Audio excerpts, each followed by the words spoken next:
I think that'll be it. So far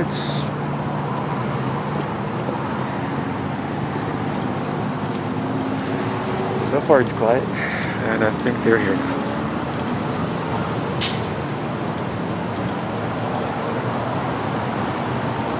I think it's nice now.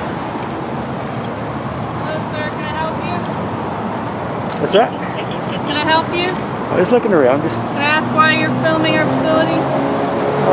looks pretty cool actually because of the wash and everything. Kind of curious of how this whole thing began. You know. Okay. You want to come up here and chat with me a little bit? Am I? Do you mind? Am I detained or? I just need to talk to you because you've been filming our officers in and out, so I just wanted to And I can't do that? Buckle up, everyone, because this video kicks off with a tense showdown before it even begins.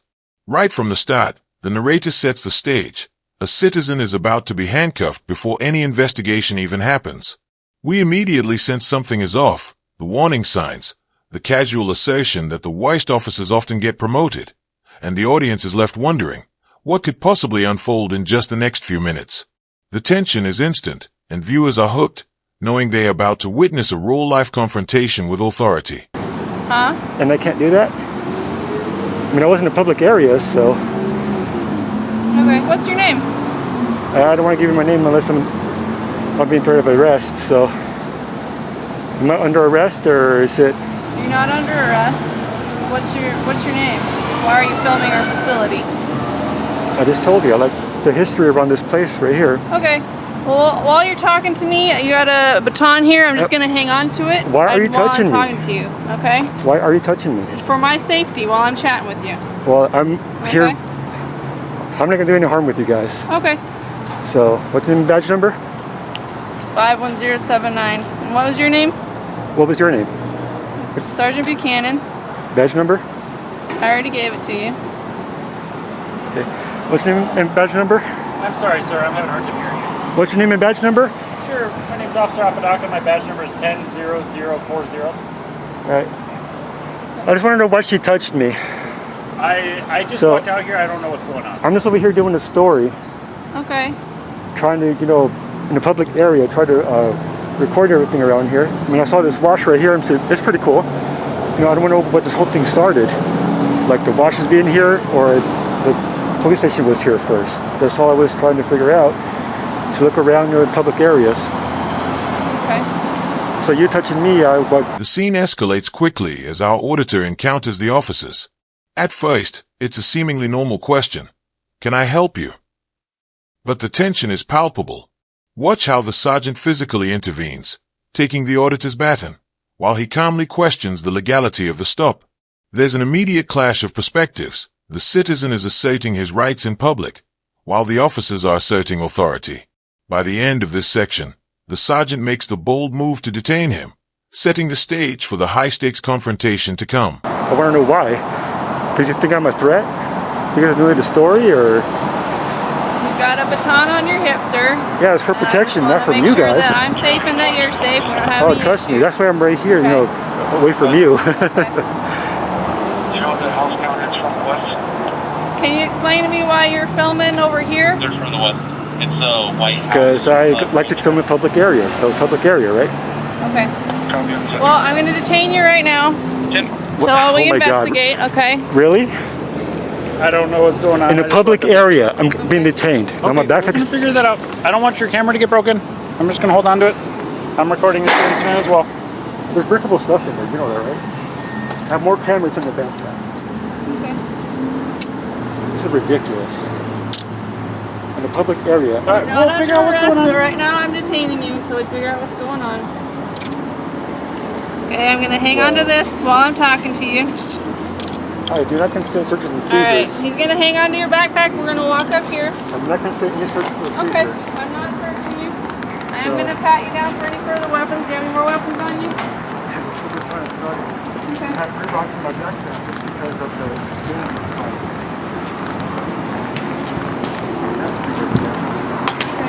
We're going to check, make sure. Can you point it this way, please? Yeah, you got it.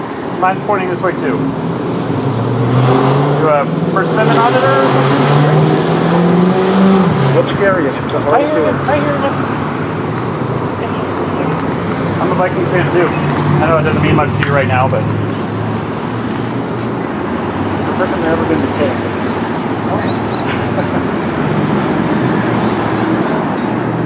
So what's the issue here?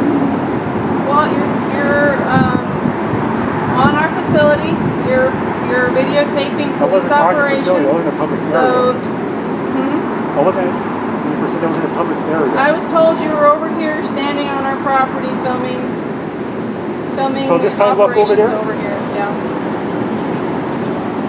I know the sign is right there, but I didn't go past the sign. Okay. So, Now the stakes rise dramatically. The auditor is in handcuffs, yet the officers are still explaining their rationale. Every word, every gesture counts. The pat-down, holding onto the backpack, and the subtle power dynamics between the detainee and law enforcement create palpable suspense. The audience can feel the tension. Is this justified? The auditor remains calm, asking for names and badges, while the officers attempt to justify their actions in real time. This segment is a masterclass in suspense, keeping viewers on edge as we question the legality and reason behind each move. we're going to review our cameras, and if we got some wrong information, and that indeed is the case, and as I understand it, you might be out of handcuffs here in a second. But it sounds like a crime was reported to us that you were trespassing on. I was not trespassing. I was in Okay, a well public that's what area. was reported to us, right? I didn't go past the So we sign, got to investigate it if it's reported to us, right? We can't take anybody's side in anything like that. So that's why you're detained today. Okay, As I know you guys understand. got cameras everywhere, so check Yeah, those. I'm going to be checking them. I don't know how to work the system, but I'm going to find somebody who does. We're going to be working on that. Okay. What's your name, sir? I'm not giving them a name. I Okay. did nothing wrong. Okay. Nothing wrong.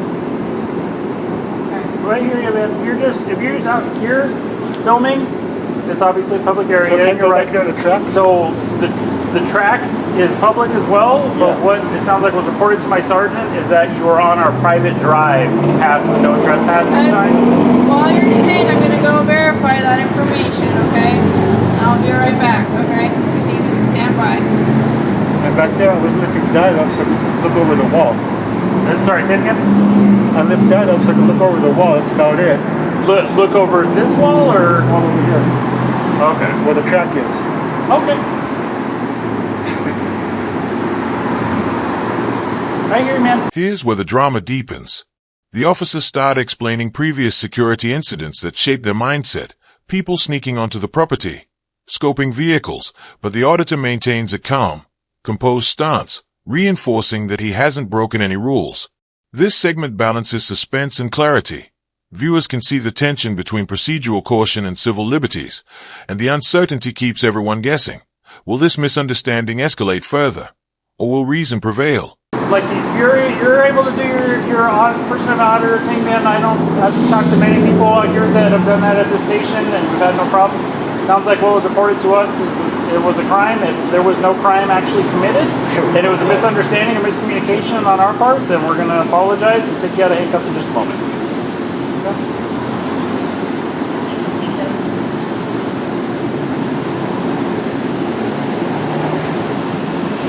First time being in handcuffs, actually. Sorry, what's that? This is my first time being in handcuffs, actually. Okay. Hopefully it's just for another minute. I've been the one on downtown, the major one. The main station, yeah, 270 South Stone. Yeah, they don't do shit like this. I hear you, man, and it sounds like we wouldn't be putting you in handcuffs if we didn't have the report that you were trespassing on the private drive. I did not whip Because out the sign. this isn't anything that we're saying you did, but we, for whatever reason, have had people try and sneak in that drive. We had somebody a couple months ago. We don't know how they got in our secure lot, but they were in our secure lot, like walking around and scoping out our cars and stuff like that. But they weren't on the cameras. They had either jumped over the back wall or snuck in through one of the gates. But they had been there. We reviewed cameras for hours. He had been back there for like 3 hours, like hiding under cars and stuff like that. So we've had security issues here, which is obviously concerning. I'm not saying you did any of that, but you can understand like how that kind of puts us in that frame of mind when we get, hey, there's some dude walking in a private drive back here. Hey, now he's out front, and my sergeant came out to talk to you for that reason. So what's that private property line at? I know there's a track, and there's like a little bit of dirt right there on the side. Is that your property too? Next to the track, Yeah, next to the track's a little like I just like talk to dirt? people out there. I don't really push it, but if they're out like on the private drive walking, I've stopped people trying to come in our gates many times. That right here, I'm talking about this corner. Do you want me to pick that up so it doesn't get damaged? Yeah, you got it.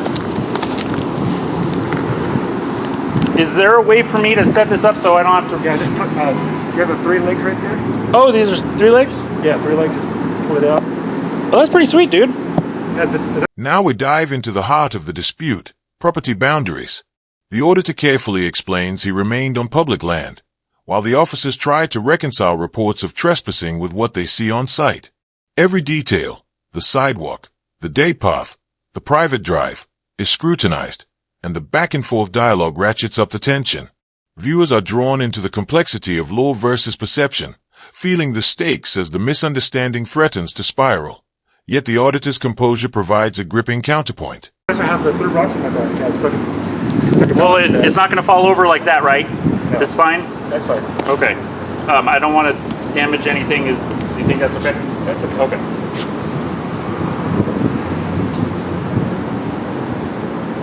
Yeah, this all went away. It's a little bit of dirt right there on this trap right here. Is your guys' or? Which area are we talking about? Are we talking Well, I about can't really point because it's like this area right here. on the back side there? Yeah, where the gate is, but on the back. So it's technically all Like a trap. property of the facility of the city of Tucson. The track is? But as far as not necessarily the track, Okay, but I'm that's how talking it about was. specifically like this private drive and This like right once here, you go I through the was gates. behind the sign. Sorry, what's that? I was behind the sign, on the side right here. Oh, behind the sign this way or behind the sign that way? That way. Behind the sign on the. Yeah. On the The street. all right, it sounds like once we clarify that, we'll take out a cups in just a moment.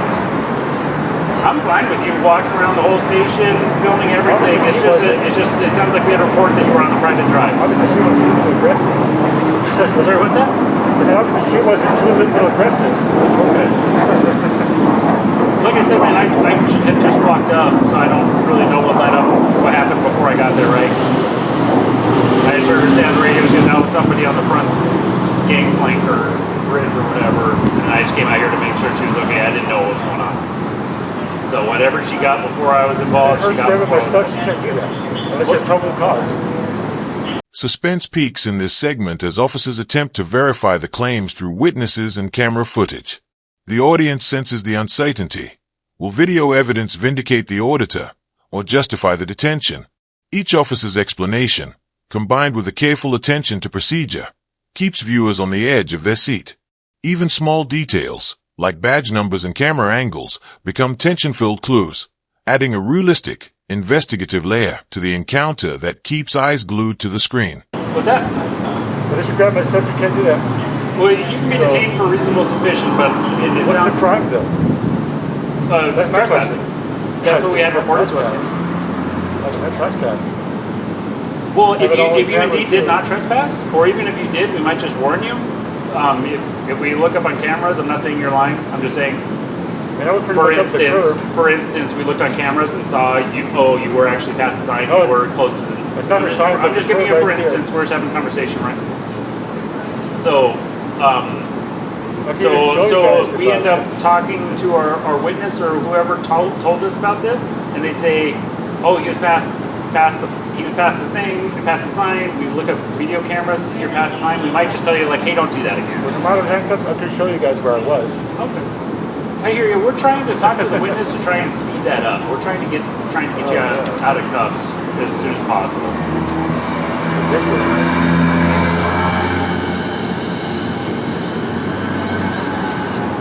Oh, yeah. So, sir, how are you? Okay. Name and badge number? Huh? Name and badge number? 41820. Thank you. It's Officer Dial, like the soap. So he was just doing a First Amendment audit, just walking around filming. What, at least as I understand it, was reported to Sarge is that he was on the private drive back here. I was behind the sign. So, yeah, I told him if he indeed was behind the sign, we're going to take kind of answers for this moment. Sounds good. Just so you know where we're at. Nobody come here like this? What's that? Nobody comes here with a camera like this? It has happened from time to time, yeah. And we let him film. I've had people. Obviously not. Well, like I said, it wouldn't be a problem if we didn't have the report that you were on the private drive. Because I did explain to you earlier that we've had people try and sneak in there, and we had that dude hang out back there for like 6 hours. I'm gonna do it with the camera and broad daylight. Dude, you would be surprised what I've seen people do in broad daylight. There must be We just came from a call. A guy was hit a girl in the elbow with a bat after she came at him with a knife. Well, it was last month or so we had a dude come in here and try to hit the officer on the other side of the glass, smashing all our windows. Yeah. So that's overdose, not a camera. Yeah, I hear you. Well, we don't know you, do we? But like I said, sir, I'm sorry I didn't catch your name, but like I said, if, I didn't get it. okay. Well, that'd be why. So like I said, if everything you're telling us is true, then you're gonna be out of cuffs. But we had to report the crime, so that's why you're detained, sir. Alright, is this your earpiece? I'm gonna just put this in your bag. I'm not looking inside or anything. I'm just putting it in there for our safety. Okay? So, turns out that it was misinformation on my part and miscommunication. It sounds like you were on the sidewalk and you weren't on our property, so I'm gonna let you go. You're free to leave. See this, guys? Finally, the tension resolves, but not without a lesson. It's revealed that the auditor was misdetained due to miscommunication, and the officers release him. The commentary at the end underscores the disconnect between public and police, the risks of overreach, and the importance of knowing your rights. This conclusion provides a satisfying payoff for the audience. Suspense gives way to clarity, yet the final message leaves viewers reflecting on authority, accountability, and the value of civil vigilance.